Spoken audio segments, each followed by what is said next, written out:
Is there anything sort of about this current time era and this current generation? I know you've got some young kids and they're amazing and they're incredible. And we are living through this sort of real-time climate collapse disaster.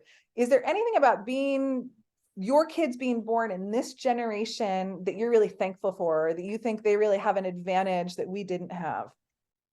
Yeah, I don't like to dwell on the negative stuff if I can help it, because there's plenty of things I'm still frustrated at. But I have to remind myself sometimes that we're sort of in a transition as a society, as a country, probably the world, honestly, if you're really talking about the bigger threats of, like, say, climate changes and stuff like this. And I think that for my kids, I'm somewhat encouraged about sort of the, how do I say, it's sort of the changes in socialization. I think it's just recognitions. I want them to still be able to socialize face to face, which is something that's challenging sometimes since the pandemic for sure. But it's just how people sort of talk to each other, talk about things. There's more of recognition of like systemic racism, and there's more of a recognition of identity than ever before. And I actually do think, as hard of a transition as that is, because we all remember sort of how it was different whenever we were kids or younger, as hard as of a transition that it is, it shouldn't be. It's going to be better in the long term, I think. And the less we shame ourselves and shame others through that process, the better. So, if I can sort of teach them to roll with it and avoid the shame, that they are sort of in a transitional society as it stands right now, and stay off social media. I'll complain about social media a lot. Uh, Yeah. if they can really connect with humans face to face in person, and really see them, empathize with them, feel them, understand them, and know how to, sort of talk to them and ask the right questions. I think that maybe society could be saved. But so No, I'll elaborate on that later, because that means a lot of things. And there's, gosh, there's so many buzzwords and crazy things that are out there right now, and it's hard to talk about all that stuff, I have to say. But I I agree. as I hard as agree. it all is, I think at the end of the day, I'm encouraged and optimistic. I absolutely agree with you. And I feel very similarly about this sort of younger generation.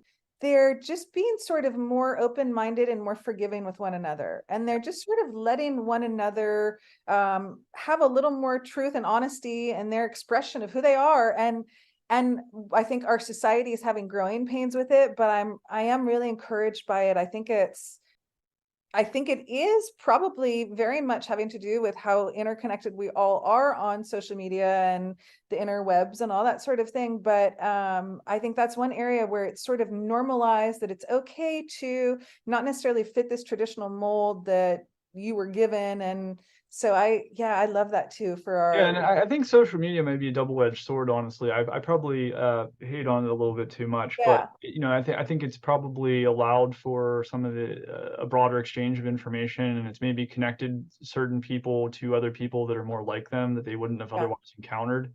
yeah, So exactly. Yeah, there's yeah, positive and negatives. I think we could dedicate a whole segment to social media, honestly, because it really does relate to health in so many ways. And indeed.